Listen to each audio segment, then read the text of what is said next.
जमात इस्लामी का धरना जारी है बिजली की कीमतों के ख़िलाफ़, तो उनके साथ आप लोग क्या करने जा रहे हैं? हमारी हुकूमत ने इंगेज किया हुआ है जमात इस्लामी के हमारे भाइयों के साथ, लेकिन कल भी प्राइम मिनिस्टर ने अपनी काबीना के अंदर एक स्टेटमेंट दी थी जो बहुत टेलीवाइज भी हुई थी। उस बड़ी क्लियर बात है, ये कोई सियासी कोई मुकाबले नहीं है इस इशू के ऊपर। This is a national issue. इसके ऊपर हुकूमत अपोजिशन की जमातों से ज़्यादा आगे काम कर रही है। जहाँ वो सोच रहे हैं हम इस वक्त 4 कदम आगे हैं, वो मेरे ख्याल में ये वाहिद इशू है जहाँ हुकूमत को अपोजिशन ट्रेल कर रही है। हुकूमत को गौर एजाज ट्रेल कर रहा है। अच्छा, ट्रेल करता रहे ताकि उसकी आवाज़ ज़्यादा उठे। हमें तो ये इसकी पॉलिटिकल पॉपुलैरिटी चाहिए इस इशू की, ताकि हमारे इस इश्यूज़ के लिए, IPPs के इशू के लिए, बिजली कीमत कम करने के लिए एक ओवरऑल पब्लिक सपोर्ट ताकि वो जी जनरेट हो। तो हम उसको अप्रिशिएट करते हैं, लेकिन इसके ऊपर सियासत करना ये इसकी कोई तुक नहीं है। सियासत नहीं, वो कहते हैं कि देखिए अगर हुकूमत संजीदा होती, वो कहते हैं अगर हम सियासत करते तो हम डी चौक जा सकते थे, हम डी चौक नहीं जा रहे हैं, अभी इधर बैठे हैं लियाकत बाग में इंतज़ार कर रहे हैं। हम तो संजीदा हैं। लेकिन हुकूमत की जो कमेटी है वो उसमें उन्होंने आपको नहीं डाला, बग़ैर मुतालिका वो ज़रा आए। मुझे जैसी हुकूमत कहेगी बीच में आ जाओ, मैं आ जाऊँगा। मुझे तो उनसे कोई शर्म नहीं है। मेरे तो जी लियाकत बलोच साहब और ये सारे बड़े अच्छे दोस्त हैं, हमारे तो वाले साहब के ज़माने के दोस्त हैं, तो मुझे उनसे बात करने में कोई प्रॉब्लम नहीं है। मैं तो उनका भाई हूँ और हम सब भाई हैं। लेकिन मैं आपको एक चीज़ बड़ी बात क्लियर करूँ, हुकूमत जितना इस काम के अंदर संजीदा है उतना कोई आज तक नहीं रहा। और हम लोग मेजर रिफॉर्म्स लेके आ रहे हैं।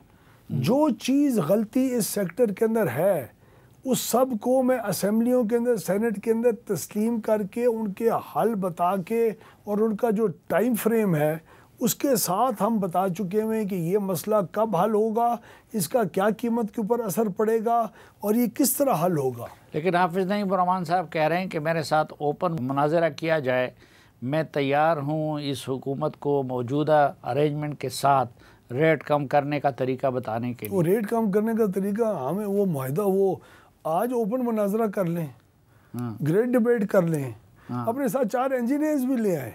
मैं अकेला उनके साथ बात करने को तैयार हूँ।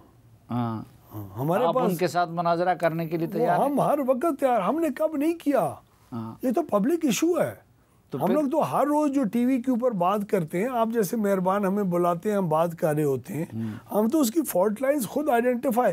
आप प्लीज़ पिछले 1.5-2 महीने के हमारे इंटरव्यूज़ देखें, अब हमारे सेनेट के अंदर और कौमी असम्बली के अंदर बयानात देखें, वहाँ हमारे मुनाजरे होते हैं। जमात इस्लामी भी खड़ी होती है, MQM भी खड़ी होती है, पीपल्स पार्टी भी होती है, हम भी होते हैं, एलाइज भी होते हैं, PTI भी होती है, और ये खुले मुनाजरे होते हैं। अगर मैं अगले हफ्ते अरेंज करूं तो हाफिज़ साहब को मना लूं तो आप तैयार हैं? सर जब मर्जी हाफिज़ साहब, मेरे ख्याल में हाफिज़ साहब उससे पहले रवाना हो जाएंगे यहाँ से। अच्छा, उसके साथ वो अच्छी खबरें कहीं ये ऐसा तो नहीं है कि आप लोगों की शे हासिल है इस धरने को? नहीं, हमारी शे हासिल नहीं, हमें तो कुछ नहीं पता।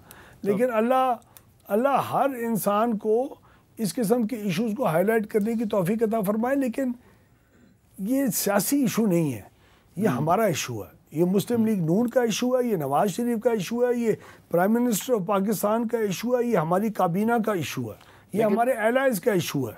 लेकिन तब तक अगर वो बैठे रहें तो आप तैयार हैं उनसे बात करने? नहीं, वो ना भी बैठे रहें फिर भी तैयार हूँ।